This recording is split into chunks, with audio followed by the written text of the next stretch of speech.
This video is made with generous donations from amazing furries, just like you. Oh, alright. Oh. Hello everybody and welcome to another Buckethead based tutorial. But Sky, didn't you already do this one? Yes, I did. Unfortunately, my brain decided to be the consistency of tinned spaghetti that day, and I made a very, very big error. And that is, I will cover that in a second, but we're gonna remake it, and hopefully it'll be better this time. Who knows? So yes, this specific tutorial is for this pattern, my Buckethead base pattern, which is available for sale on my website. I'm gonna walk you through how to use this. Woohoo! Let's get cracking. The pattern comes with front page, and then it does have a picture guide on how to put it together. So you don't really need this video, in theory. I'm gonna rip that off because I'm here to do that bit. So we're gonna be doing this bit. So I'm gonna let you know what we need for this project first up. So the error I made in my previous video was I told you needed 1 to 2 inch thick foam. Incorrect. 1 to 2 centimeter thick foam. You can go a little bit thicker if you want. This is a high density one though, which I think is kind of important to mention because I have tried low density stuff before. It just doesn't hold together that well. It's just not worth it. So 1 centimeter thick foam. You'll see how much you need when you do up your pattern. So there's that. We have the pattern. Obviously, although I will show you how to make it without the pattern in case you don't want to spend $5 to pay for it. Scissors.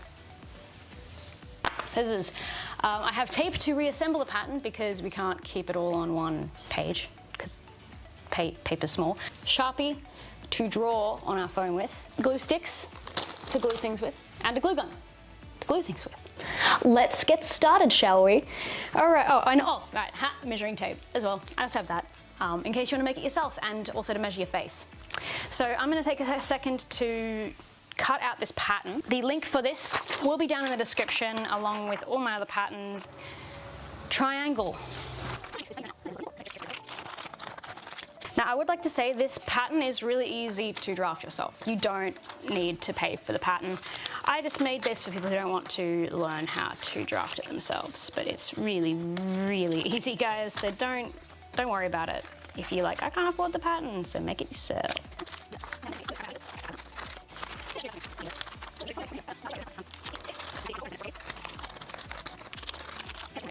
I'm pulling my hair because I think it's touching my mic and I don't like that.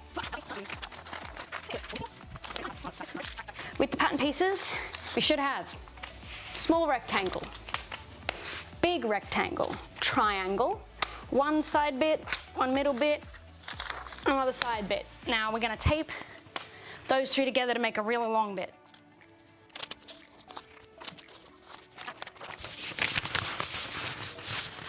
Long piece. That is our pattern completely assembled and ready to go. Disclaimer, I will not be using this. It will look the same though, so don't worry. I will make sure to clarify which piece is which. Now I'm just going to quickly check the measurement of this, and I recommend you do the same. So this is exactly 23 inches. So if you're making this at home, I will show you how to correctly size this. So we're going to take our roll of 1 centimeter, not 1 inch, 1 centimeter thick foam. Okay, so here's what we're going to start with. Now, if you are not using my pattern, I will show you how to make your own because it's really easy. It's really, really easy. Okay, so the first thing you're going to do is you're going to take your measuring tape and you're going to take a measurement around the top of your head where your hat line sits. So my head size is 22.5 inches. Take your own, figure out what it is. So the first thing I'm going to do is I'm going to take my first measurement, which is 22.5, and I'm going to add 1 inch to it. So in my case, it'll be 23.5. And that is the first measurement we're going to make across. This one here is 23 inches. You may need to add a little bit on, and I will show you how to do that. But first, for people who don't have the pattern, we're gonna do that now. So I'm gonna mark up, just bring it relatively close to the bottom. It doesn't need to be too close. So I'm just gonna mark that there. Now, to measure how tall this needs to be. Now this height is actually perfectly fine. So I might actually stick with this just for the sake of simplicity, although I might want to extend my chin a little bit more. So when I do my head bit measurement, like how tall I want this piece to be, I measure from my middle of my forehead to just probably about your first like thumb length past my chin. So I'm gonna go with there. That's about 7. So it's really close. So this is 6.5, so I'm gonna use this bit as just a guide. I'm gonna add an extra little bit of a 1/2 inch there. So I'm gonna go with, so check that again, 7.5 is not quite there. So I mark my 7.5 inch for height. One thing I'll also mark is the center. So 23.5, half of 23.5 is half of 23, 11.75. So it's roughly there-ish. I'm gonna follow that line all the way up. And then if you haven't already, finish off your lines. If you want to take extra measurements on the sides just to know where to draw, you can, but I'm honestly not that fussed about it, so I'm just going to kind of eyeball it. Cool. We have our baseline measurements.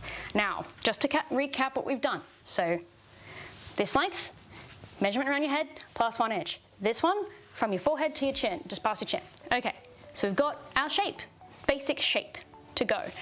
If you are using this and it is too small, either downwards or upwards, just add that on when you're tracing it. The next measurement piece we're gonna do is we're gonna go from the top center of our head. I'm gonna go, I think that's it roughly. We're gonna go back down to where our measurement was for our hat line.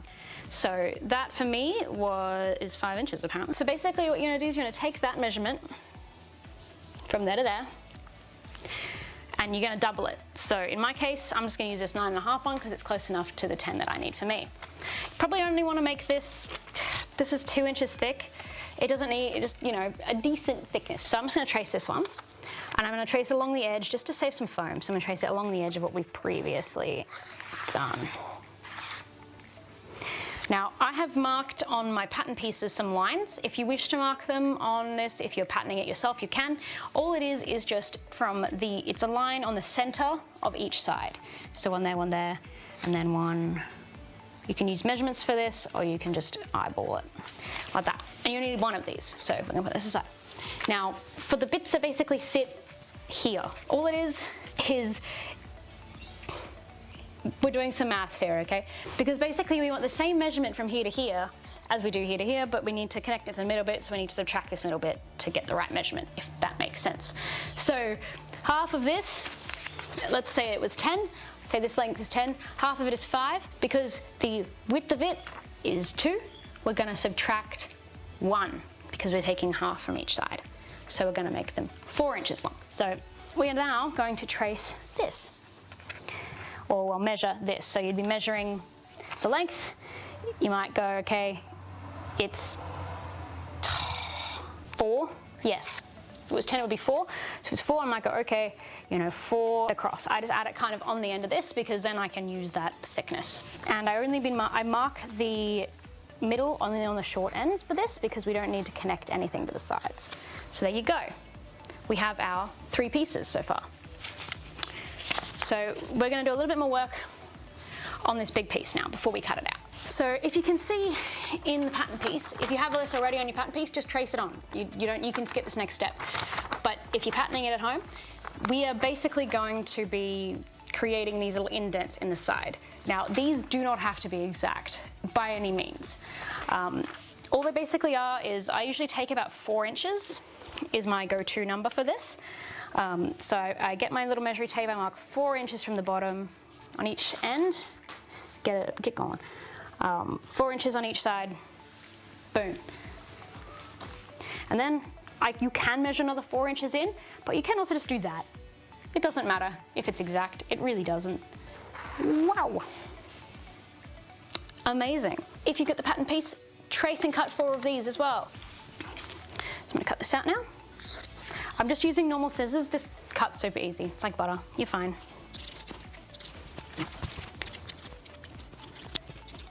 Now I'm going to keep these little bits for later because we can use these as really useful tools to draft the little triangle bits if you're not using the pre-bought pattern. Okay, I'm now going to preheat my glue gun because we're getting very close to starting to assemble everything. So I'm going to plug this in here. If you have bought the pattern, you probably already have your little iron mouth bits traced, but if you don't, and you're making it yourself, we are going to do it ourselves. So basically what you're gonna do is you're gonna take your pattern piece. You can see where the center line is. I'm gonna bring that and sit it, again, just that little thumb length underneath my chin. So I'm gonna press it to my face. And this seems and looks very silly, it's supposed to. Where's my pen?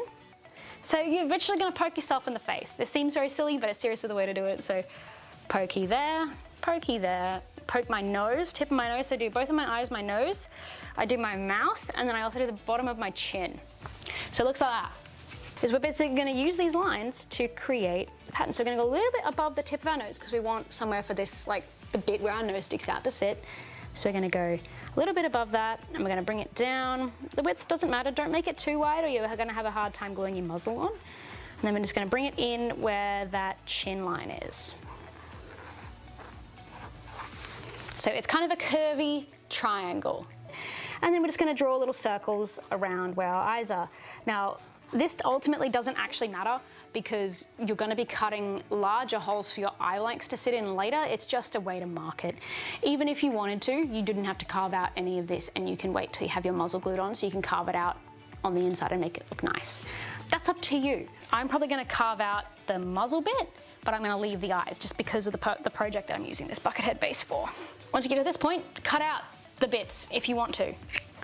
So, you see when I put it on my face? It sits like that, hooray! You can actually breathe. It smells like Sharpie, actually. I think we are just about ready to start assembling everything. Now, I'm gonna grab Steve-O real quick, which is my mannequin head. You don't need it for this. I recommend it, though, if you can. If not, get a hat stand, like a hat holder. That also works. Like things that hold these, basically, hold them off the ground. Okay, meet Steve-O. Now, I don't know how many times I have to answer this in videos. Steve-O, he's an Ed head. They don't make them like this anymore. I think they're gray or blue now, but they're called like Ed Head 2.0. Ed Head from Monster Makers. It'll cost you about 150 bucks. It's not cheap. They're like made for like special effects makeup stuff, but I know you can probably get them cheaper. Let's look for armature head. If you're making on a bucket head base, this is actually not that necessary, and you can find cheaper alternatives to this. I just prefer using this because it means I can pattern my neck. I will do a tutorial on how to do necks in multiple different ways further down my Make a Masterclass series. It is on the way, I promise. So, Steve-O's gonna sit there for us. Glue gun, nice and ready to go, and we're gonna start assembling this. So, first thing I'm going to do, I'm gonna assemble a little cross, basically. So we're gonna take our long rectangular bit, hot, don't burn yourself. So I'm gonna put a little bit of glue on the short end of one of my shorter pieces. Like so. Just a little bit, I don't need too much. Sometimes I blow it a little bit to cool it down. Now, the point where we've marked our midpoint there and the point where we've marked our midpoint here, they're going to connect. Now, if it doesn't stick, don't worry, I usually pinch the seam, just don't burn yourself. Be sensible with it. So, we've got a little T. Now we're gonna do the exact same on the other side with our other little bit. Cool.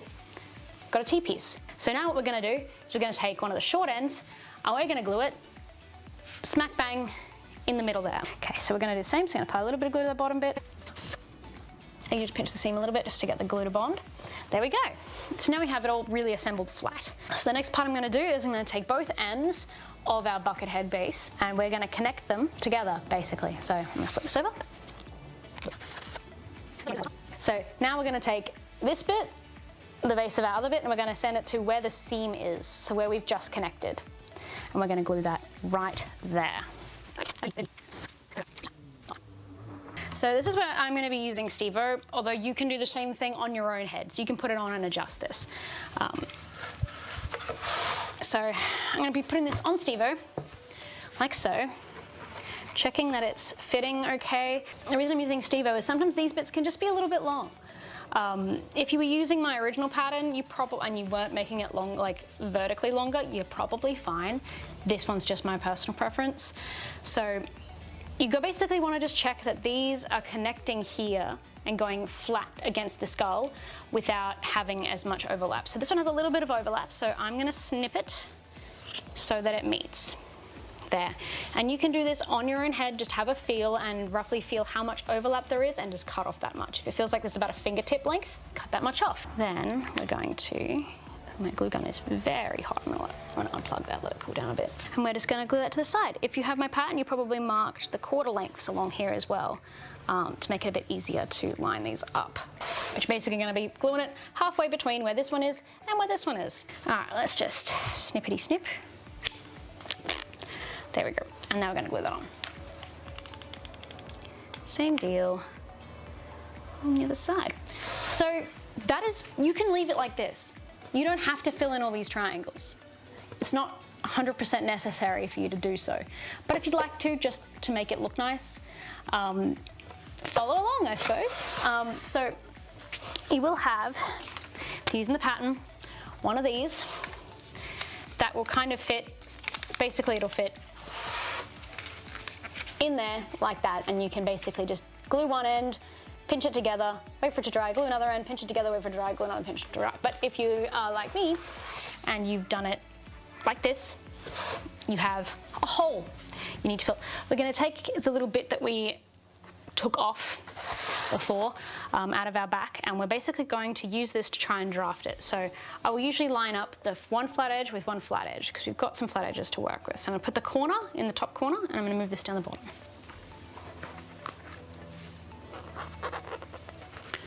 And I'm just going to kind of eyeball it because I can trim it if I need to. And then I know that this isn't quite a 90 degree. So we're just going to kind of use that, and if you feel underneath, to kind of roughly draft a pattern. I'm going to cut that out. Now, a lot of this pattern making needs guesswork. So I've got a triangle now. I'm going to test the fit. So I'm happy with that, but obviously this bit here, this little bit, you can see it sticks out, needs to be trimmed again. So I'm going to put the lid on my pen because I want it to dry out. And I'm just going to come in with my scissors like that. And I'm happy enough that I can get that to go in nicely. So now I have this is my pattern piece.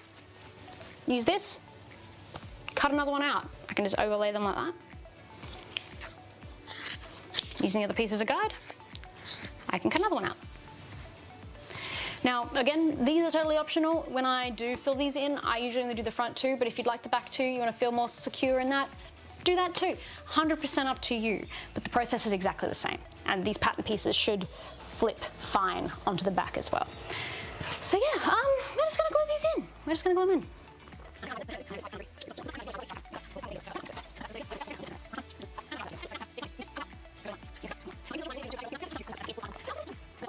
Boom.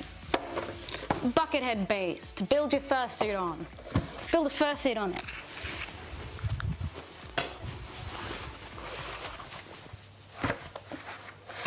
Fursuit. Hello everybody and welcome to a brand new fursuit head tutorial. It's just a canine, nothing fancy. So get keen, get out there, let's do this. Let's do a quick list of the tools and materials you will need for this part of the project. Now this is just for the foam base and not for the rest of the head. So for tools we will need scissors, a Sharpie, and a hot glue gun with glue sticks. I prefer using high temp as low temp tends to cool too quickly for my liking. The next tool is optional but recommended, but a bread cutter or electric knife to help remove large chunks of foam and carve your head base faster. I get mine from my local hardware store, about 30 bucks, not too expensive. And now for the materials, a sheet of 2-inch thick project foam or upholstery foam to create your head base out of. The amount is up to you, but I'd recommend at least a good square meter of the stuff. An EVA foam mat, people use these for kids' playrooms. I only use one for this project, but they often come in packs of 4. And a bucket head base. I have a tutorial already made for this, you can find it up in the little eye in the corner of the video. And your fursuit eye blanks, whether they be pre-bought from a maker, pre-made yourself or 3D printed, this tutorial calls for perfectly round eyes and you'll see why in the next few videos. I've seen people use white paint bowls for this too. I will be selling the specific blanks I use for this on my website after this video goes live. Now I'll explain each of the shapes of the pieces that I use for this head carve. The exact pattern will be available for purchase on my website, but you are welcome to and encouraged to learn how to make your own. Okay, the first piece we are going to work on is our muzzle piece. It kind of looks like this. I'll show you how I make it. So essentially, I grab a piece of paper and prop Steve up here. I stick it on the side And essentially I'm going to be drawing out what I want it to look like from the side. And I cut 3 out of, I think this is 2-inch foam. So I cut 3 of them out and I'm going to glue them together in a big stack. You generally want it to start where the split in your bucket head is, and you want it to end where this line is, so you have space to put your bottom jaw on. The next piece I want to talk about is the bottom jaw piece. It looks like this, and basically the way I kind of measure it is by lining these 2 up.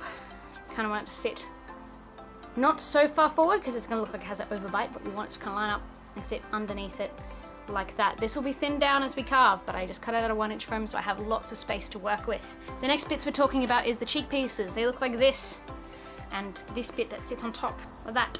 Yours might look different. Again, fursuit making is not an exact art, so you can make it however you want, but this is how I do mine. So essentially this is where the smile is going to be, so it kind of makes the fursuit look like it actually has a smile, like it's going ee. You can have it pointing downwards if you like to be a suit. I tend to use this to express subtle emotion. More intense emotion, you'd use eyebrows. So that's going to connect to, this is going to connect to our upward jaw, and this is going to connect to the bottom jaw to extend the mouth further into the head. And this is just going to add a little bit of volume to our cheeks, and you'll see how I add even more volume later on. You'll recognize this piece from my previous tutorials, the funny shaped T, and I've got eyebrow pieces as well, which will sit on like that. This eyebrow piece, I've kept it relatively thick and large this time to give the brow a little bit more definition than I usually would. That's those pieces. This is where the eye sits, this is where the muzzle starts, this is where it connects to the cheek. You're essentially just drafting a big T on your head. You'll get the hang of it as you practice a bit more, but that's how I draft that piece. And the eyebrow's just as big as you like. And they're bean shaped. Jelly bean. We'll talk about the ears. I don't have the EVA foam bit cut out, but we've got ear shapes. Now, the difference between these ears and triangle ears is that it doesn't have this curve. So what this curve does is it makes sure it sits upright on our head. If it was flat at a triangle, you stick it out, stick out like that, which is not what we want. So you want to make sure that they have this curve, and we will be trimming it back and trimming it down to make sure it perfectly fits on our head. Now we also have this triangular bit. There's going to be an EVA foam between this bit and this bit, but this is going to be stuck on like that, and it's going to be giving our ear a little bit of curve, a little bit of shape, and we can carve this down to make it look smooth. I think that's pretty much all of the pieces. So that's how I draft them. That's all the pieces you should have, besides one more EVA foam bit, which I'll cut out in a hot sec. Let's crack on. Now we get to the assembly and carving phase. First, I start by stacking the muzzle pieces on top of one another and gluing them together with hot glue.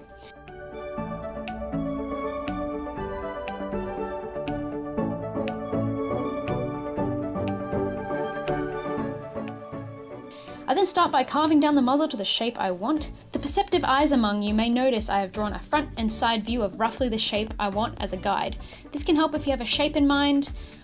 This is probably the piece of the head I spend the most time on, as it can make or break a suit in my opinion. Lots of tiny snips from sharp scissors will help you get it as smooth as you'd like. You'll see me talk at the camera a lot during this tutorial series, and that's because this video will be doubling as homework walkthroughs for an up-and-coming project I've been working on, which is a fursuit making summer school, so keep an eye out for that. Patreons will be getting a heavily discounted trial version before the course is publicly available, so if you're interested, consider checking it out. Link will be down below. I will be doing an in-detail tutorial on how to make your own pattern for your head bases after this next series of tutorials are out, so do keep an eye out for that. I use a symmetry line to help me judge whether my carve is symmetrical or not, and draw out where I want the inside of my mouth to be. I use that to inform my carve for the next little while. I constantly put the muzzle at a distance to check how it's looking.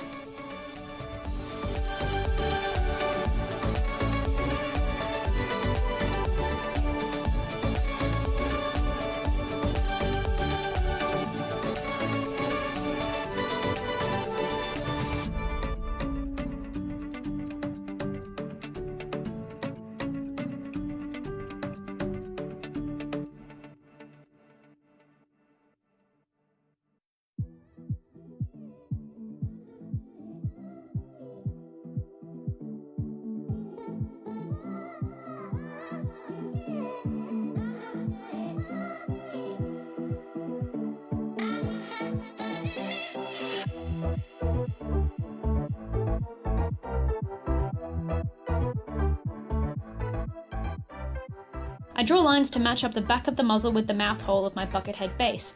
I will be carving this part out to make room for the wearer's nose. I carve out the inside of the mouth by making snips along the lines I've drawn and working on removing the foam from the inside. You want this to have enough space for the nose of the wearer as well as enough space for air to flow in the mouth. This step is crucial for good ventilation in your suit. Think about the curve you make and how it will let air in, whilst keeping the inside of the mouth as smooth as you can and appealing to the eye.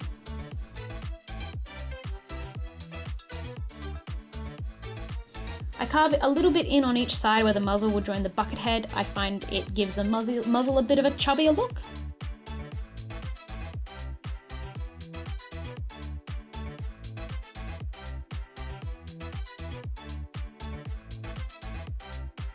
Apply glue to the back of the muzzle and allow to cool for a short while, then press into the bucket head base and allow to dry completely before releasing pressure. Moving on to our bottom jaw piece, we will be taking about 1/3 of its thickness off and working to round out the bottom jaw piece. I don't dig a channel for the inside of the mouth anymore, but you can if you'd like.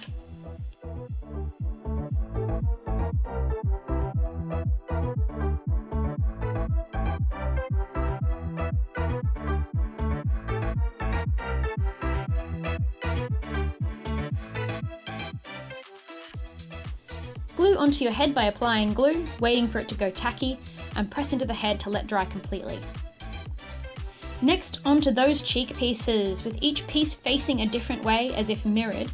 Glue on your top cheek piece to the bottom piece, positioning it a bit higher than halfway, with the point of that new piece pointing along the top split in the bottom piece. I draw this line on the bottom split to show where I'll be having a large slope to meet my bottom jaw pieces.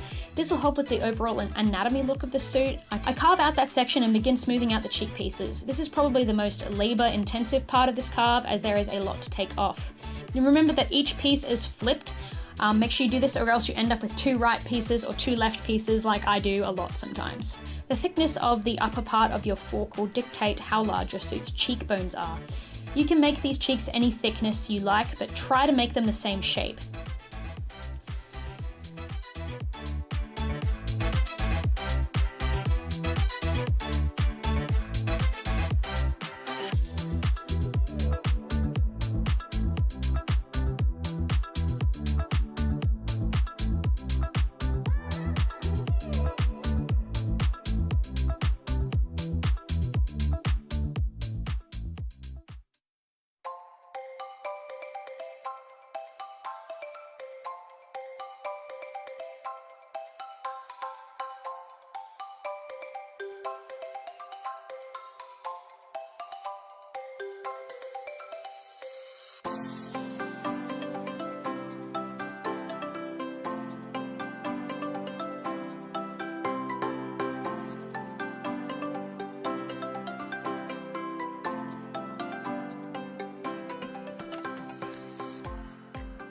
Apply glue to the back of the piece. Once you're satisfied with the shape, allow to get tacky and hold in place on the head until fully set, and repeat with the other side.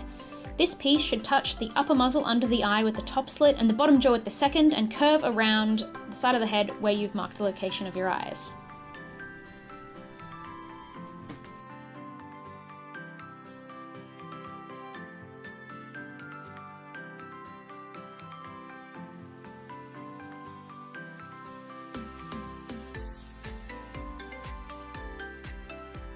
Now we are starting with the brow piece. I attach each eyebrow piece onto the T-piece first, approximately where they would sit. I apply glue to the middle of this part first and then attach it to the head and wait to dry completely. This piece has a bad habit of peeling off if not properly set, so please be patient with it and work in sections, allowing it to dry completely before moving on to the next.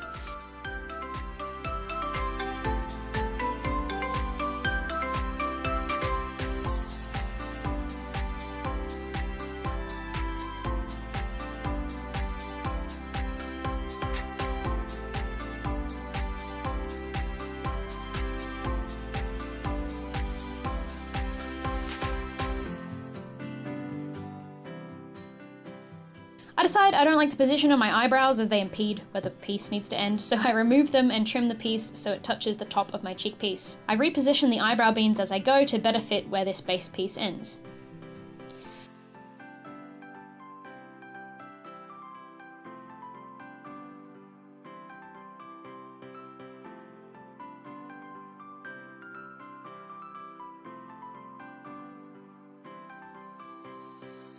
Now I trace the shape for the nose. This is just a normal solid nose, but if you want to do a different type, like a pickable nose, you can do it differently, of course. There is no right or wrong way to make your giant fluffy animal costumes. I trace the rough shape and work on carving it out of the foam chunk. I flatten a small part of the muzzle so it can fit better on the head and glue it onto the muzzle. I work on further carving it down until I am satisfied with the shape.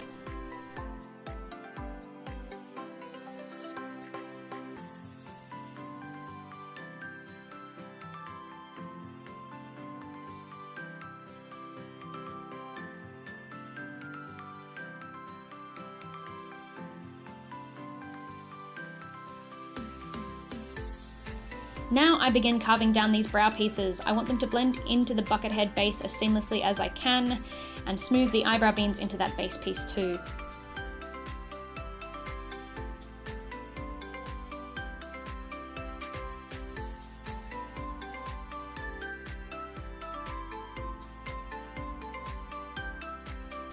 You'll catch me constantly fixing small things like the position of the nose in this case. If you spot something you think looks off, fix it when you spot it so you can keep improving the overall look of the head. I attach the brow piece to the muzzle with a bit of glue. This bit of glue keeps the muzzle angled further up and gives it kind of a happier, toonier look.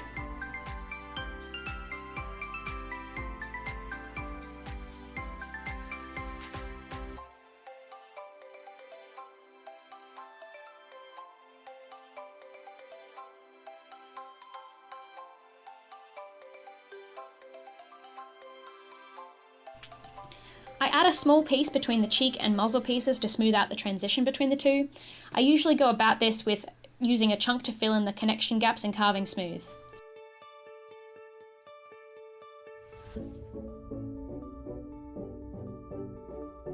The sharper angle between your muzzle and cheek pieces, the more defined your cheeks will look. Shallower angles work well for certain species and looks as well, so play around and see what you like. I'm leaving a relatively large space between the split in the cheek pieces and the muzzle, as this defines the smile of the suit once furred. Now I move on to the ears. I swear the shape of the ears will be the death of me. The curve beneath the earpiece you want to match the curve of the head base. And fursuit making is not an exact art, so getting the shape you want can take a bit of trial and error.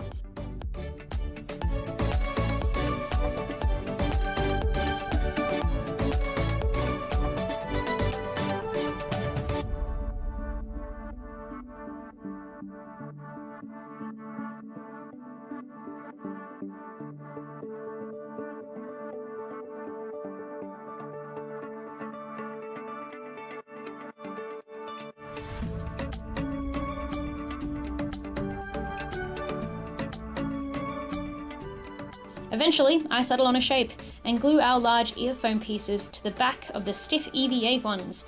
This will be giving our ears a bit more thickness than the EVA foam alone. When you carve this down, you want to curve it to meet the EVA foam. However, make the top of the ears thinner than the base of the ears. Add those small triangle pieces along the edge of the short side of the ear. This will help give it a bit of shape past just the flatness.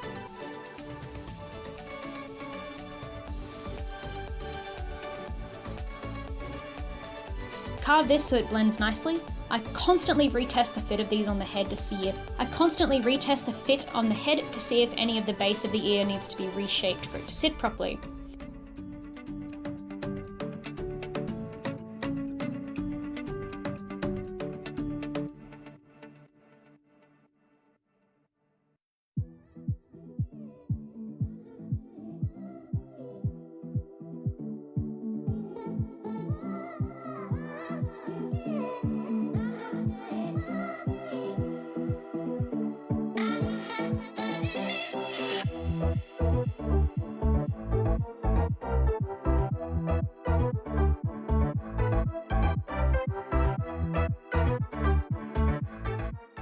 Now we can finally glue it on the head. You want this to sit just about halfway back on your bucket head. The placement is ultimately up to you, but you'll usually bring it down to meet the cheek for a canine. I do use pins to hold these in place whilst I get a bit picky with their position, but if you do use pins, please remember to remove them. No stabby in your suit. Now I'm grabbing my eyes. These are round 3D printed eyes, but a common substitute is round plastic paint bowls. They don't sell them in Australia, but if I find the link, I'll put it in a pinned comment for you guys. If you guys know where to get them, comment down below and I'll pin your comment. I'm doing some more tidying on the carve, looking at it from many angles to check for symmetry.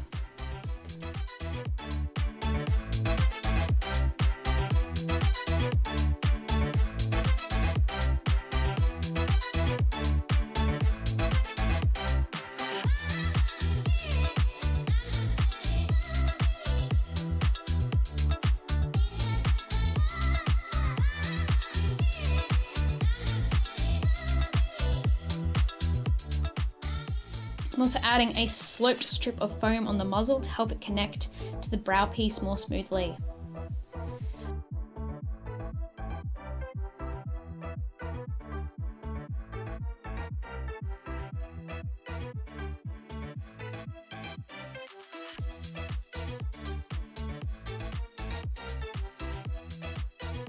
I take my eyes and trace around where I want them to sit, then very aggressively cut a hole for the eyes to go. You're cutting through a lot of foam and glue, so it can take a bit of muscle. You want the eyes to sit in there without having to force it, but not be loose either. A teeny bit of wiggle room is okay.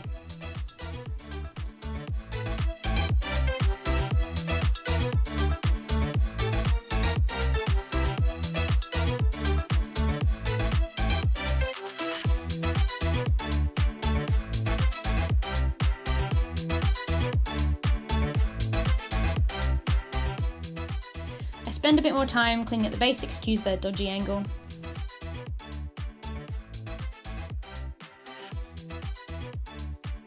But don't worry, this suit will not look bug-eyed in the end.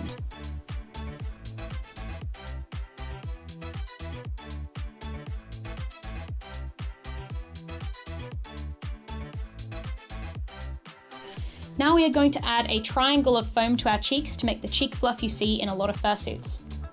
I just make the curvy triangle shape out of my foam and split it in half to create each piece, and then carve it to a point.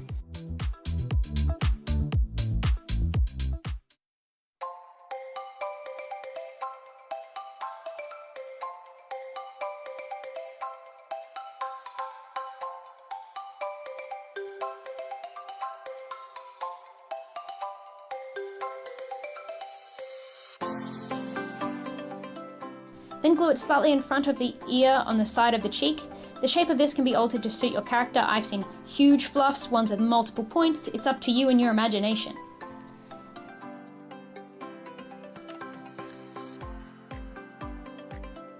And I think that is the base done. You can make any further alterations to this to suit your own OC, but for the moment, this guy is ready for the next step. Please leave any questions you have in reply to the pinned comment, and I may make a video covering the questions after each tutorial section.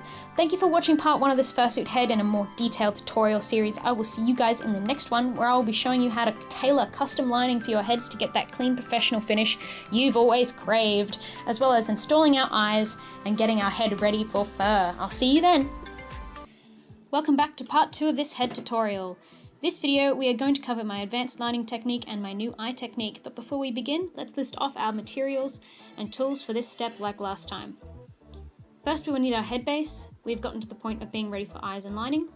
Next, we will need some tape of your preferred variety. I'm using PVC duct tape, but you can use masking tape or cloth duct tape if you'd like to. I've even seen some makers use packing tape. You will need some plastic sheets. The color doesn't matter. If I can't find a supplier for them, I will use the plastic from those display folders in a pinch. You will need completed eye blanks, those that are perfectly round. I'll be doing a tutorial for the non-3D printed version of these soon, but you can buy the specific one I'm using on my website. I've also painted my cross-stitch mesh ready for the eye blanks. I'll put up a tutorial I recommend in the little eye for the meantime. Instead of making your eye to the shape you want it to be in the head, you need to make it perfectly round. It will make sense to you as to why later in the tutorial. Some scuba knit, lycra, or whatever fabric you wish to use for your lining, just make sure it will keep you cool. Some minky or fleece for the inside of the mouth and to secure the ears. Some thread, any should work fine. You will also need a little bit of 1/2 inch foam. I usually use scraps left over from the bucket head base. For our tools, we will need scissors, a Sharpie or chalk pen to trace our patterns with. our glue gun and glue sticks, a sewing machine. You can do this by hand if you like, but I definitely prefer to use a machine, and some clips or pins to hold it together whilst we sew. So let's get started. We're going to begin by covering one half of the inside with tape, bringing the tape down to the back of the head where the base ends, as well as inside the eye and inside the mouth. Remember, we only need to do half of this as we can flip the pattern to line the opposite side later on. This can be a little bit of a pain in the ass to do and takes a bit of practice to get the hang of, so make sure you bring the tape all the way through to the eye and into the mouth. I do apologise for the angle, this is a really challenging thing to film.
Once that's done, we're going to put it back in our mannequin head and tie a bit of fabric around the neck of the Ed head to thicken its neck a little bit.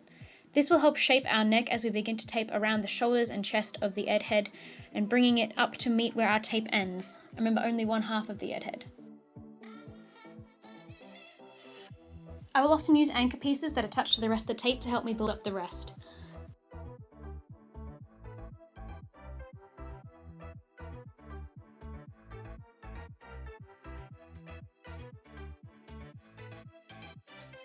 Before we go any further, let's talk a bit about the rules of patterning. It will take a bit of practice and getting used to, but understanding the basic rules will help you a lot in the long run. The result we're aiming for is all our tape cut off into pieces and able to lay flat on the ground. So how do we do this? When we're cutting our pattern off the head, we can do two things. We can either separate pieces or cut darts. Separating pieces mean that the cut will completely separate that piece from the rest of the pattern, and cutting darts means that you cut lines into your pattern pieces to get them to lay flat, rather than separating it completely. So how do we know when to separate and when to dart? Well, that comes down to the curvature of the section in question. Let's have a bit of a flashback to school maths and talk about convex and concave curves. Convex curves are curves that bend upwards or outwards, and concave are curves that bend inwards or downwards. Whenever we see a concave curve, that is going to be a different pattern piece, so it will be a separation to get that section to lay flat. When we have a piece that is convex, we can cut darts into that piece to flatten that curve and get the piece to lay flat. Those are the basic rules. There will be exceptions to those, but they are only on a case-by-case basis, so let's get back to cutting this pattern off. So we're going to be separating our neck pieces first. Do you see that concave curve right there? That is a separation, so we will be drawing a line along that curve and cutting along it with a box cutter, as well as separating it from the head lining itself. That is optional, as it's perfectly possible to keep the top neck piece attached to the head bit, but I prefer it this way myself. Once these pieces are off, I begin drawing out where I will separate pieces inside my head. I need to separate the bottom and upper jaw lining from the main face, as well as the sections that fill my eyes. I also draw a line down the middle where the half ends to make sure that it fits correctly when I mirror the pattern. I'll see if I can do a cheeky freeze frame here so you guys can see what I've done. If you're not used to pattern reassembly, I'd recommend taking a photo of your pattern before you cut it off as reference when we reassemble it later. Now I work on carefully cutting the lines I drew to separate the pieces. This can be a real pain, so take your time and try not to cut yourself.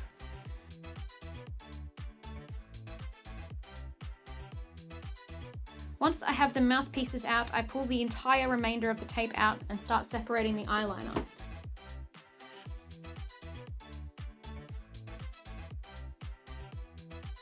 I'm left with the main lining section, and I cut a few darts into it to allow the convex curve to lay flat. Now we are going to take our pattern pieces minus our mouth pieces and trace them onto our lining fabric. I use scuba knit fabric. It's like a swimsuit fabric. It is thick enough to line neatly, but also keeps you cool and protects your foam from your sweat.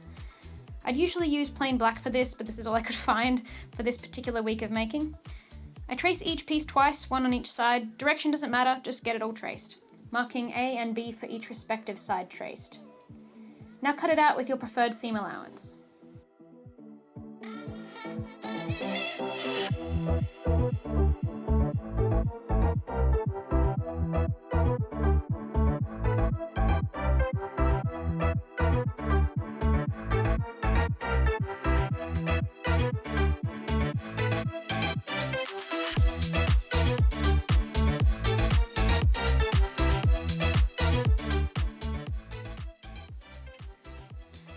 Now I cut my mouth liner out of my preferred fabric. This one is a velvety upholstery style fabric, but you can use whatever you deem fit. Minky and fleece are the most common fabrics used. I'm flipping the bottom jaw and connecting it along the flip line to make one piece, but this is completely optional. And now begins the process of reassembly of our pattern. Just sew with your machine to reassemble each side as it was when it was tape in your head. Make sure you have the coloured sides together when you sew. I'm just using a straight stitch for this, nothing fancy, but be sure to backstitch at the start and end of every seam.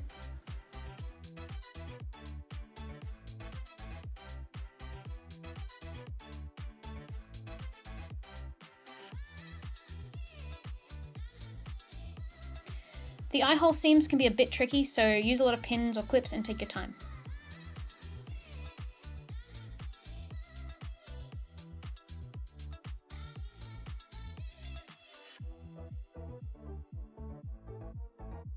Attach the mouthpieces as well.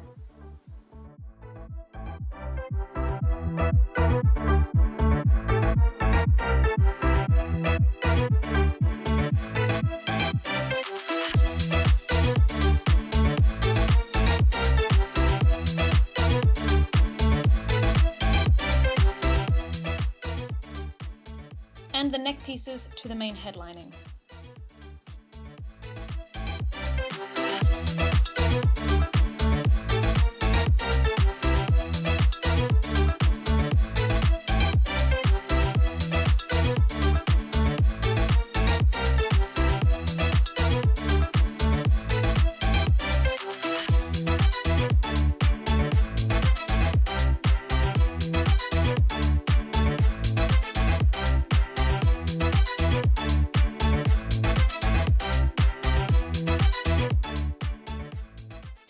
And then finally sew both halves together to complete your liner.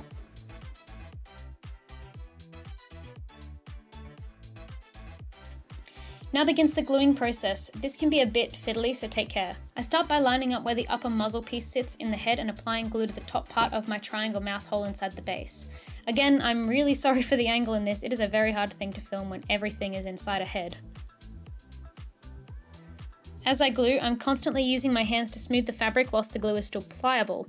This will help you get a smooth internal finish.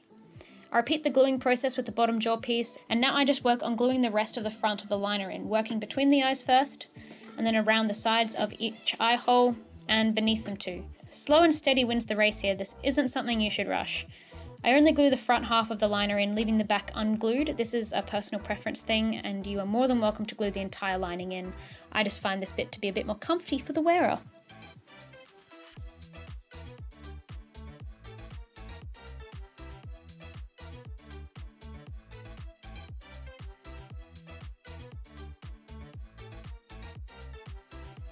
Once that's glued, I put it back on my mannequin and glue the eye fabric around my eye holes and trim the excess.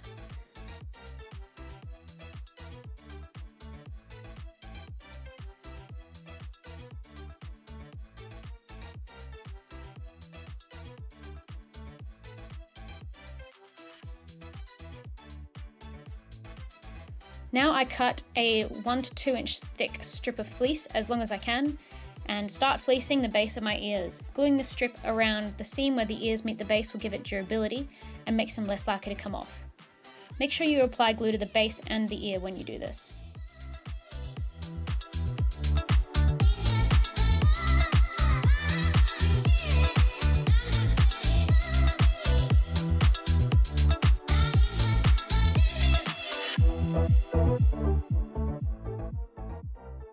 Now we are moving on to our eyes, so you want to draft up what I call the eye frame. This will give our previously round eye blanks some shape, and the depth will increase the follow me effect tenfold. I draft this like so. I trace around my eye blank and then draw what shape I would like my eye to be within that trace. I then extend the outside line past the base shape. You may go through a few of these patterns before you find one that you like, so keep experimenting. Take your pattern and trace it onto some black plastic. Sometimes craft stores will sell it in sheets, but I'm using some from an old office folder, and cut them out.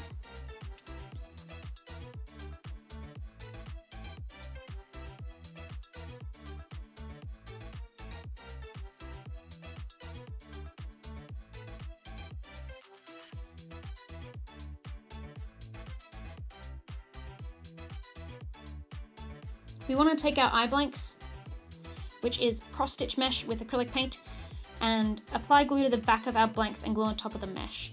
Trim the excess and add an additional layer of glue on the back for durability.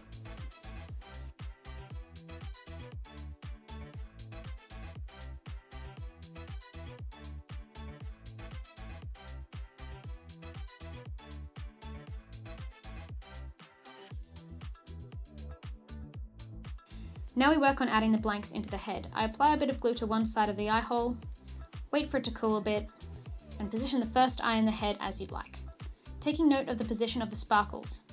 Repeat on the other side, making sure the sparkles look the same on each side. Now we work on gluing the rest of the eye into the head using a bit of glue and waiting for it to cool a little before maneuvering it into place. When we repeat on the other side, we want to make sure the other eye is sitting at the same angle as our other eye. It can take a bit of trial and error, but keep at it.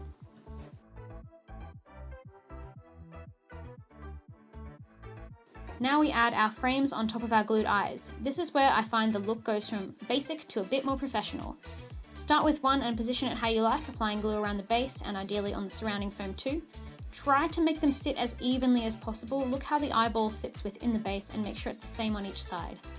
I add a small piece of felt between the pieces to hold them as I would like, and remove the harsh edge of the plastic. You can tuck the other edges under the eyebrow pieces too if you can. Now begins the more nitpicky stage of my carve. I add pieces on the side of the eye to help with the transition between eye and foam and trim smooth. Now I begin carving my cheekbones. I use the same thin foam I used for my bucket head base to place a piece of foam that wraps around my cheekbone area and meets the cheek fluff, and glue that piece onto the head. All these final steps are completely optional, but honestly I find it adds a bit more oomph to the carve. I begin carving those areas smooth. I make sure to keep the point where the foam meets the muzzle piece the same as before. This will help define smile.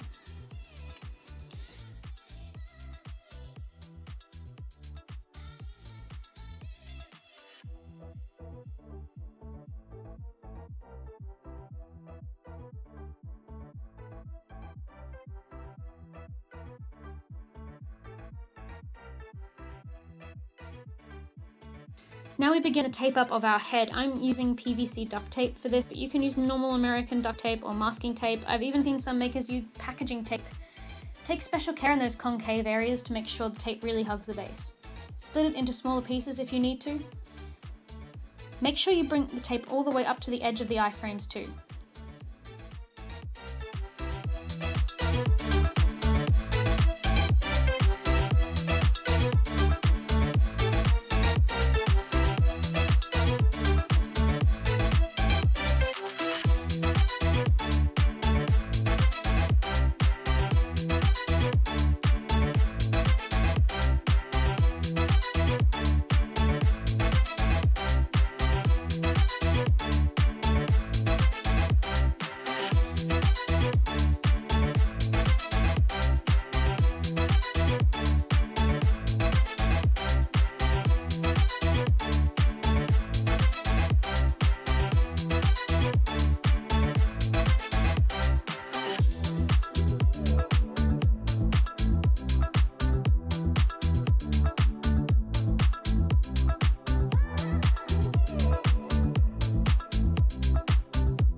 Once we have completed the head tape, we want to do the same process we did with the neck lining again, but this time with the neck fur pattern.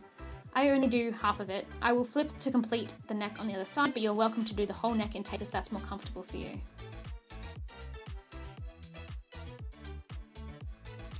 Now we work on drawing out the markings on this suit, exactly where we want them to go once the head is furred. This guy is pretty simple, just ears and eyebrows as well as a chest puff. Now we start dividing our pattern up, following the same rule as before. Concave is a new piece, as well as separating any areas I want to use a different fur length on or different colour on. I decided to use long fur on the base of the ears, inside of the ears and along the top of the head.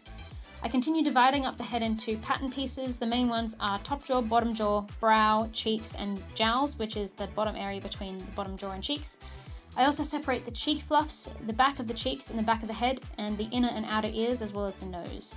I start labeling each piece with a number, fur direction, fur colour and fur length.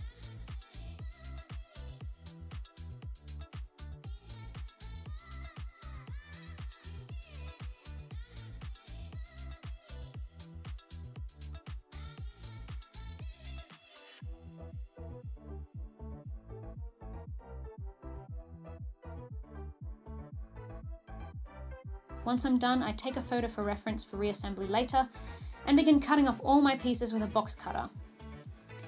Cutting into any curves in the tape so they lay flat. With tricky areas like the ear tips, I'll do this in advance before I take it off the head to help it get off without destroying the pattern.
And that's it for this tutorial. Our head is ready for furring. Join me next time for an in-detail furring tutorial covering how I prepare my fur for gluing, as well as some tips and tricks on how to get it nice and clean. Leave any questions you may have about this specific part of the tutorial and I'll answer them in the next Q&A video I do between this and the next. I'll see you guys then. Hey guys, and welcome to part 3 of this tutorial series. This series will be an in-depth head furring tutorial, bringing the head all the way to when we are ready to shave. So let's once again start with what we will need for this part of the tutorial. First, we will need all our pattern pieces from last video as well as the head base. We will need around 1 meter to 1.5 meters total of high quality fur in the lengths and colours you wish to use for your head, a small amount of minky in the colour you would like your nose to be, and some thread for all of the sewing we'll be doing.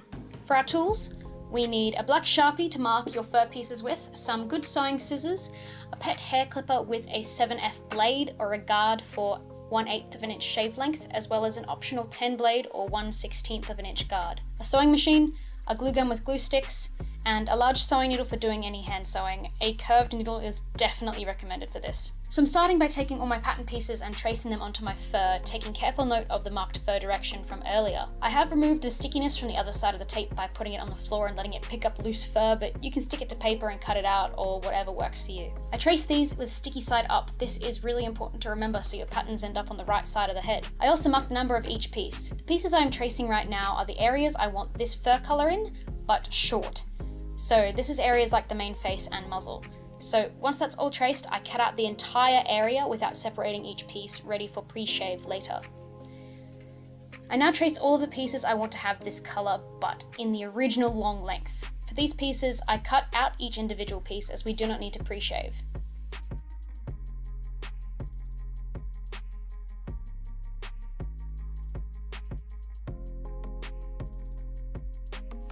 I leave about 1/2 centimeter of seam allowance. I recommend making your seam allowance as small as you are comfortable putting through your machine, as it will leave you less trimming to do later.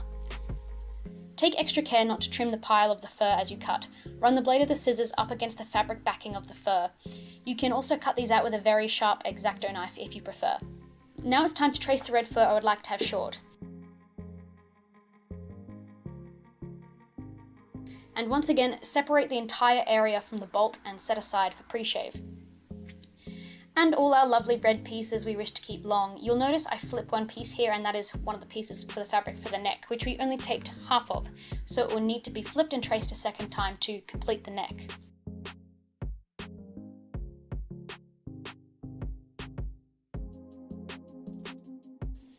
Now begins my least favourite part of this process, the shaving. This is a pre-shave of all our pieces we will want to keep short. So I lay my fabric out flat, oil my clipper blades, put on my respirator, and my video jumps to me shaving the red. That's helpful, thank you camera. But you guys can see what I do here. I just work on taking off as much of the pile as I need to with my 10 blade here. A 7F would also work fine. I do straight cuts and then clean up, and then shave on the diagonal. If you're still not 100% satisfied, you can shave on the other diagonal and then straight again to really tidy it up. After the first shave pass, I'm really only taking off tiny amounts of pile, just to clean it up. So try to use an even pressure when you shave, but don't press so hard you cut to the backing. Brushing it out between passes also helps a whole lot. Now we cut out our pieces that we have pre-shaved. Whilst I'm doing that, I'll share with you guys some more tips for shaving. Not rushing is crucial to a clean shave. If you rush into it, you will slip up and cut something way too short. This pre-shave step can help, and whilst you don't need to get it buzz cut short, a good length similar to beaver fake fur is what you're aiming for, so around 1/4 to 1/2 inch.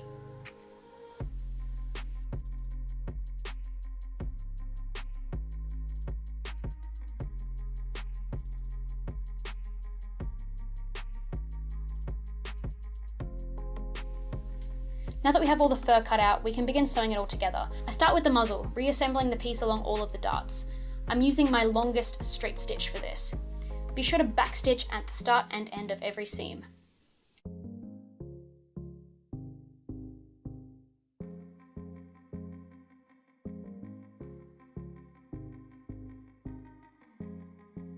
Once I have it sewn, I give out a good brush before testing the fit on the head to see how accurate my patterning was. I then realise I forgot to cut out the fabric for the nose, so I grab some black minky and trace and cut my 3 nose pieces.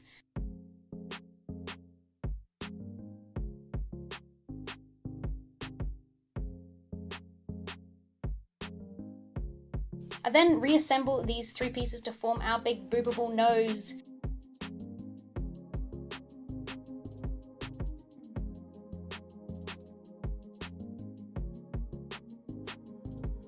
I then pin it into the nose hole and sew around the edge, making sure it's oriented properly.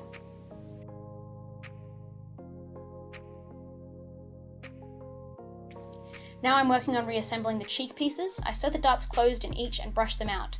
Then attach the lower jowl piece to the main cheek piece for each. Brush.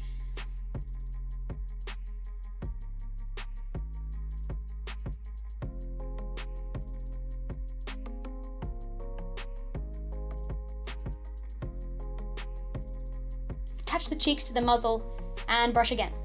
If you're ever confused at how the pieces go back together, have a look at the photos you took in the previous tutorial. I even recommend taking a small video when it's patterned to help you see how each piece can go together.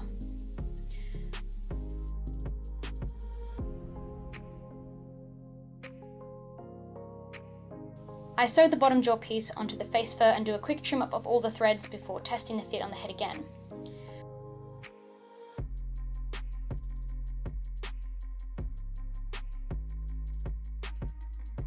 I now work on assembling the brow piece by first sewing his eyebrows into the main piece. Small markings like this I will often recommend doing by hand as they can be a bit tricky on your machine if you don't have the practice. I will often hand sew small markings that have straight edges on the machine and hand sew small markings with curves like spots.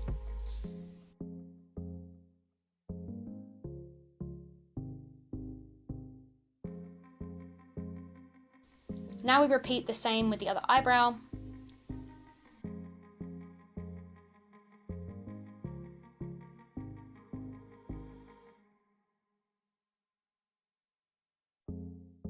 And then I attach the brow piece to the muzzle and cheeks.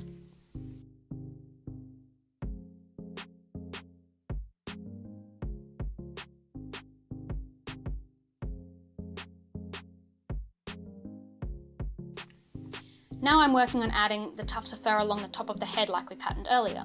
These bits of fur really make the head pop by giving it a bit more depth.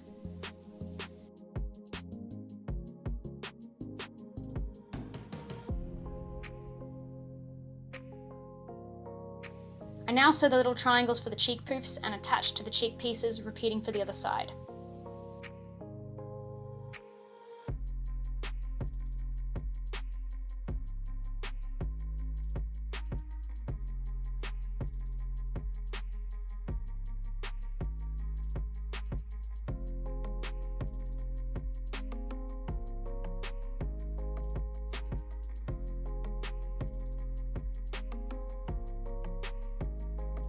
Now we start working on the back of the head by first sewing the darts closed and then attaching the long back cheek pieces to it as well.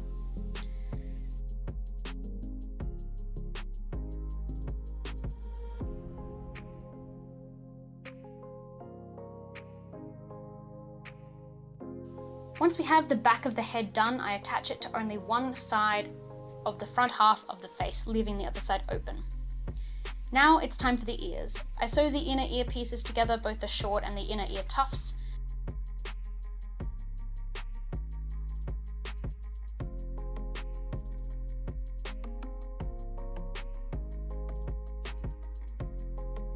And then I reassemble the darts on the back of the ear and then attach the inner and outer pieces together. It can be a bit of a tricky seam, but take your time with it and you should be fine.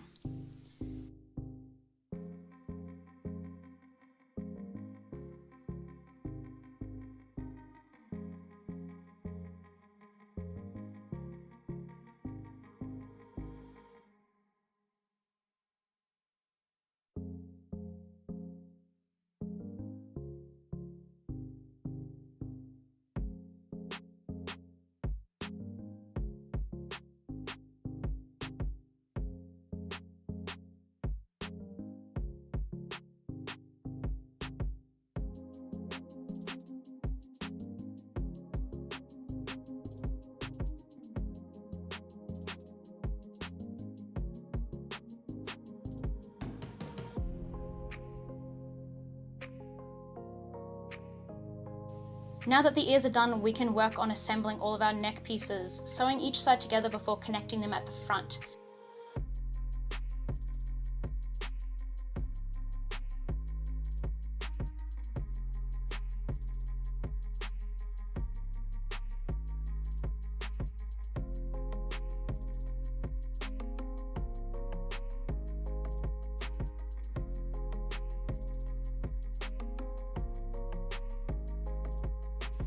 I attach the front of the ears to the front of the face, leaving the back open for easy assembly. We try to sew as much of it together as we can before assembly, but we don't want to make it overly difficult for ourselves either. Next, we attach the neck by lining up the front center of the neck with the middle of the base of the bottom jaw piece. Pin and sew the shorter side of that, and trim off the excess neck to reattach on the opposite side of the neck. We do this because our head fur is split down the side rather than down the front, and we want to have as few seams as possible. Once reattached, we can finish sewing the rest of the neck to the base. Now it is time to prep the fur for gluing. I start by going around and trimming all of the seams as short as I can without having to worry about the seam coming undone, and you'll notice me re-sewing where I cut a bit too deep and tore the seam.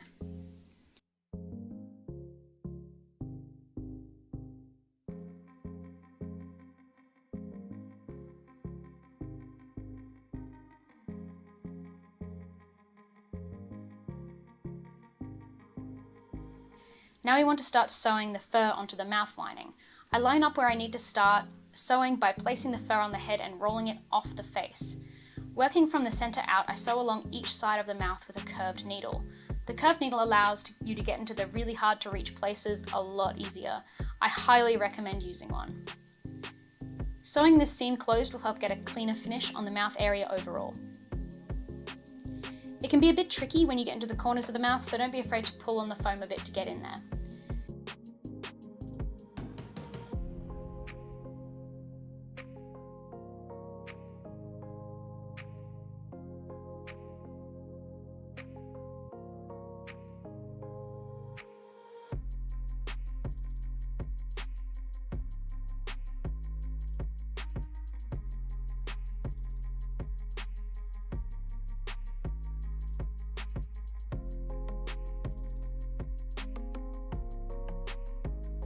we are repeating the process on the bottom jaw. Make sure you get as close as you can to your inner head lining.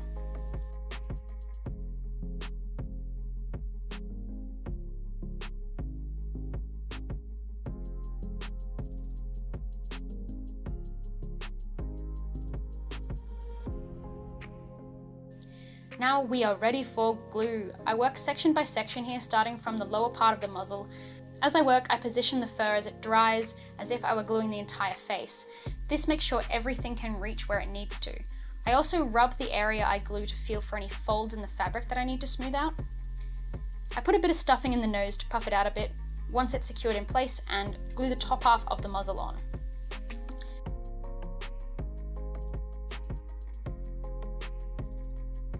Now I work on the cheek areas by covering an area with glue and rolling the fabric into place. With this section, there are two spots you really want to pay attention to, and those are the jowl or the smile area and the muzzle. Really push the fabric into those little cavities as it dries. We want the fur to sit there properly so it can have the clear shape at the end.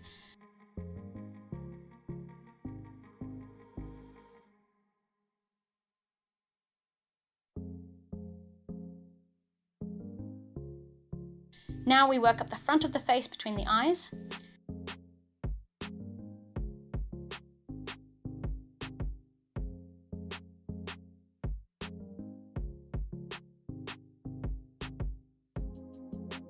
And then along each side of the face. Make sure you put glue all the way to the base of the ears.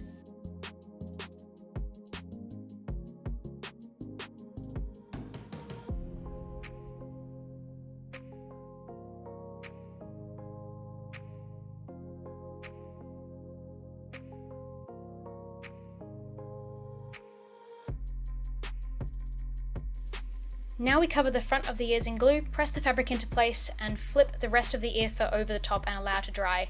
You can also add glue to the back of the ears as well at this point.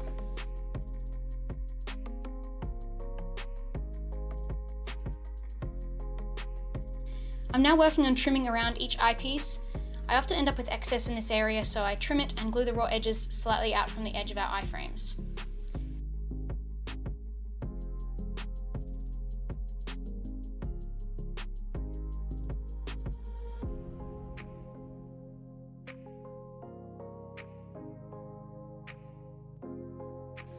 Now it's time to sew all our open seams closed, ready for the shave.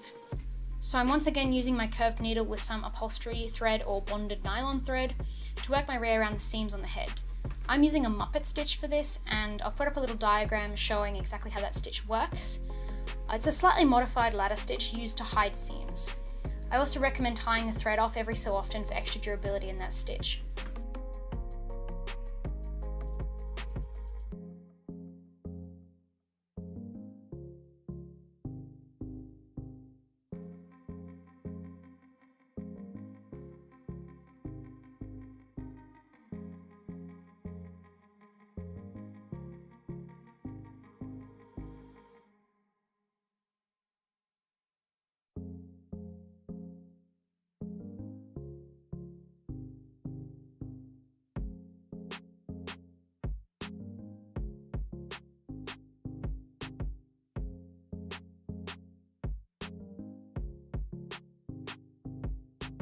When I get to the neck, I sew to a blanket stitch as I find it to be a bit more durable than the Muppet stitch.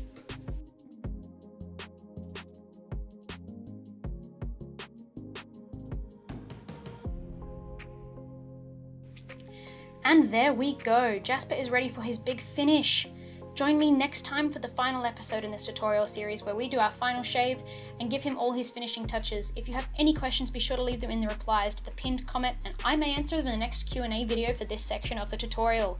See you then, bye guys! Hey guys, and welcome back to the final part of this tutorial series. Let's go over what we will need for our final steps of this suit. For materials, you will need some black fleece, some minky the color of your tongue, some stiffened felt, some long fur for the hair, and some polyester stuffing. For our tools, we will need our clippers. I'm using a 7-blade for this, our glue gun and sticks, our sewing machine and thread, tailor's chalk or a paint pen, a slicker brush, some sharp sewing scissors, and a curved sewing needle. Alright, so we're starting off with the shave on this head. I put on my respirator and get to work. This will be a very slow process. When you shave, your goal isn't to get all the fur the same length, it's to use this final shave process to get your suit looking as clean and smooth as possible. By doing it like this, you will be able to hide some of the imperfections in your base. Now, you don't need to press that hard at all. My blades usually just skim the surface unless I need to take off a little more or a little bit less in one area.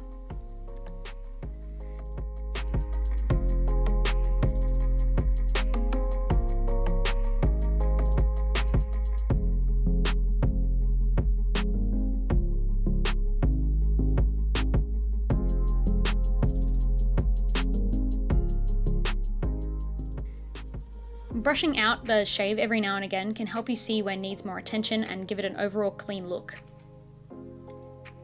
It's worth mentioning that not all furs shave the same way, even will differ from batch to batch, and some furs will not behave for you. The key is to just get it as good as you are able to do. I used the back of the clipper blades here to take off teeny tiny amounts of pile. I can't take credit for this technique. I saw SkyPro doing it in a live stream and have been doing it myself ever since, and I mainly use this technique for cleaning and removing any blade marks.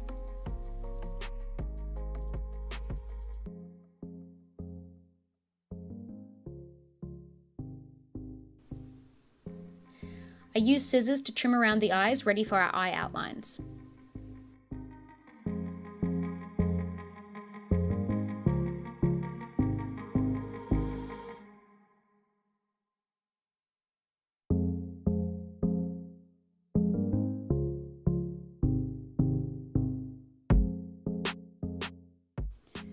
We take our template we used for the iframes and trace around the inside onto our stiffened felt.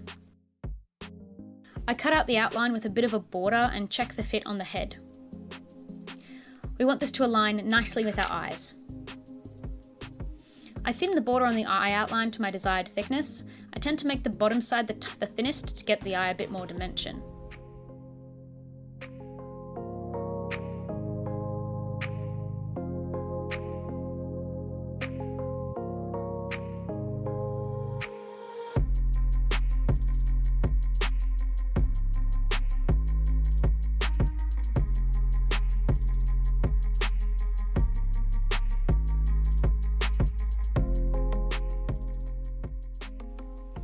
Now we work on gluing them onto our eyes. I work in sections here and make sure they are sitting where they are supposed to as it dries.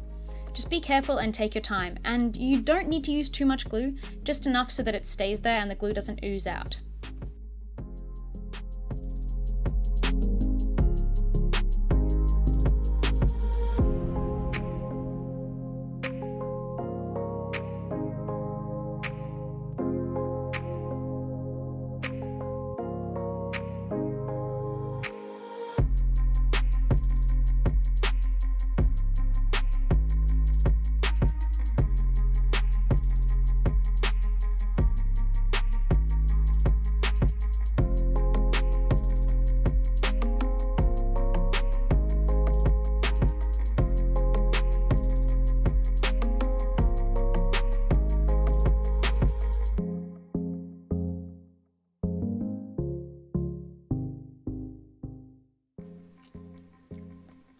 I spend some time trimming around the eyes to make sure no fur is pushing over the eye outlines.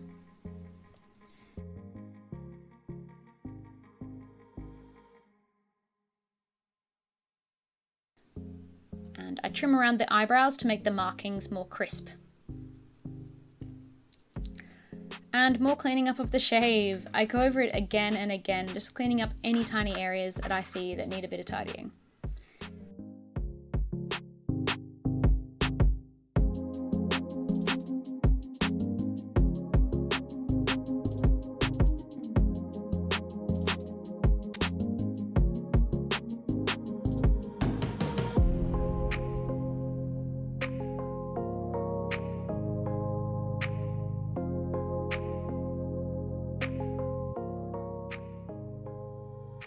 If you feel stuck in your shave and you feel like it's not getting any better no matter what you do, I recommend finishing up some of the other areas like the mouth and the eyes, and when it looks more complete, you'll be able to spot imperfections easier and it will generally look a lot better.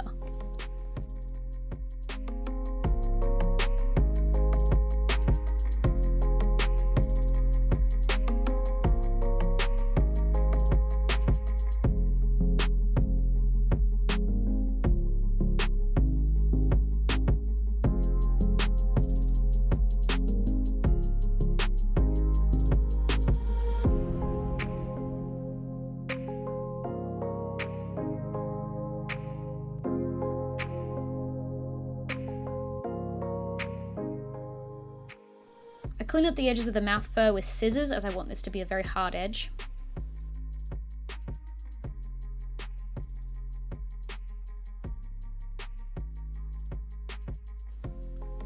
I go around brushing things out and fixing any imperfections that immediately stand out to me. Excuse my hair being an absolute mess. I work as soon as I get up and must have forgot to give it a brush before I got out of bed.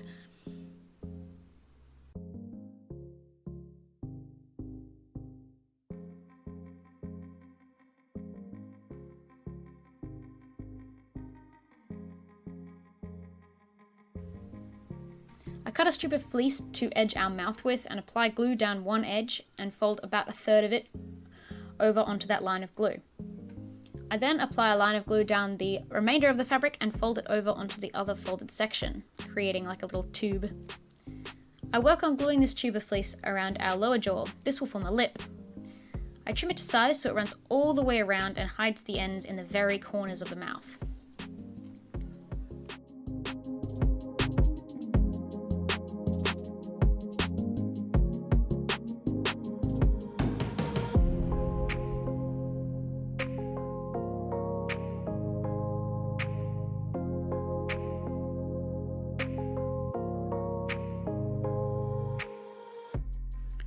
Now we make his tongue.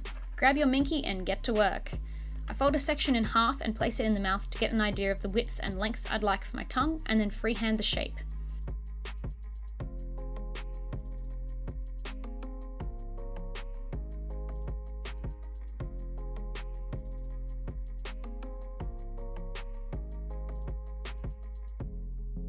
I sew around the edge, leaving the base of the tongue open.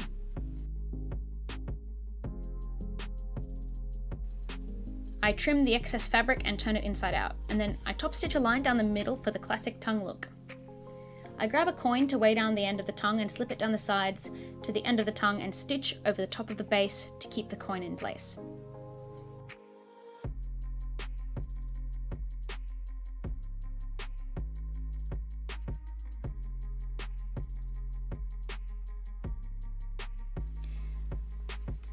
I start on the hair by drawing a teardrop shape in my fur, cutting it out and pinning the curved edges together.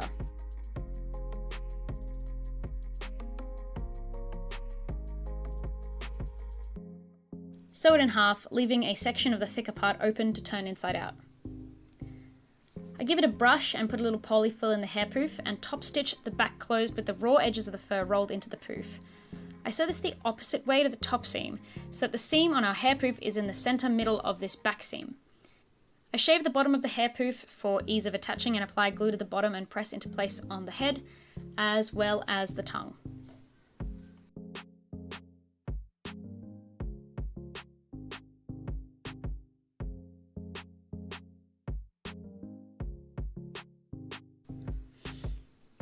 I sew a label onto our neckliner and begin pinning the lining to the neck fur.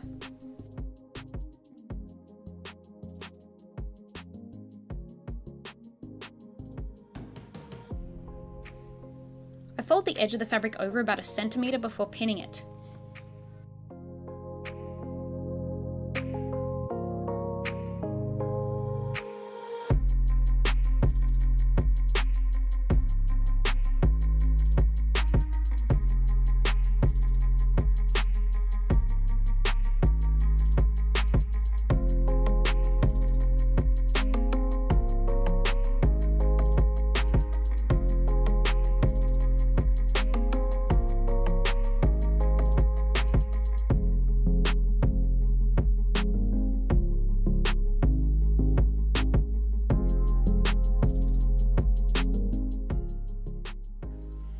I now straight stitch over the top of the edge of my pinned fabric. This can be a bit fiddly with the entire head attached to it, but just rotate the main head so it can go through your machine a bit easier. Just take your time.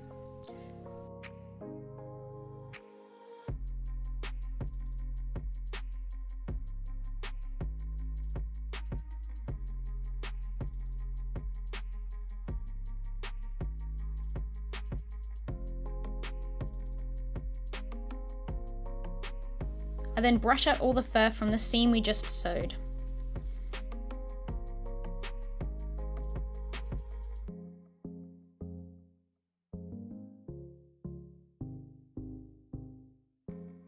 And now we attach the hairproof properly to the head with a ladder stitch around the edges.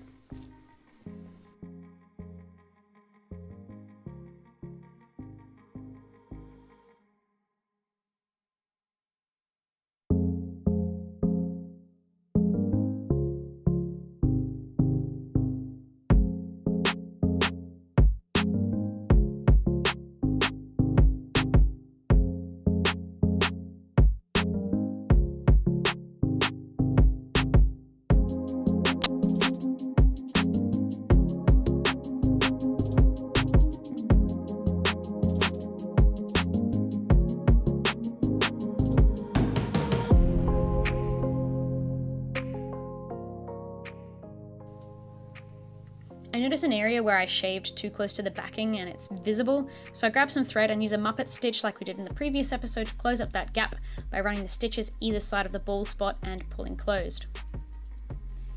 And yes, even more shave cleanup.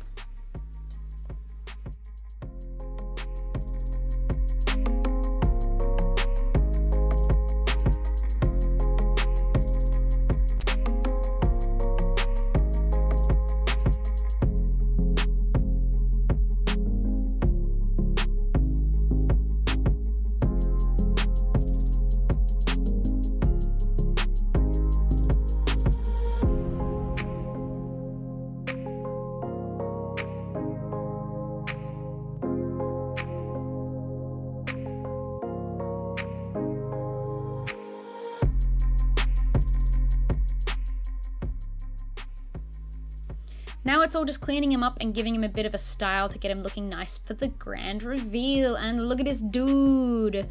Look at this dude. I'm very happy with how this guy came out, and I'm so glad I got to share this process with you. I'll still be doing one Q&A video from questions left on this video, so be sure to comment any questions you may have about the process I showed you today. I also have a bodysuit tutorial filmed for this same character ready to go for you sometime early next year, so keep an eye out for that. Thanks for watching, guys, and I'll see you next time.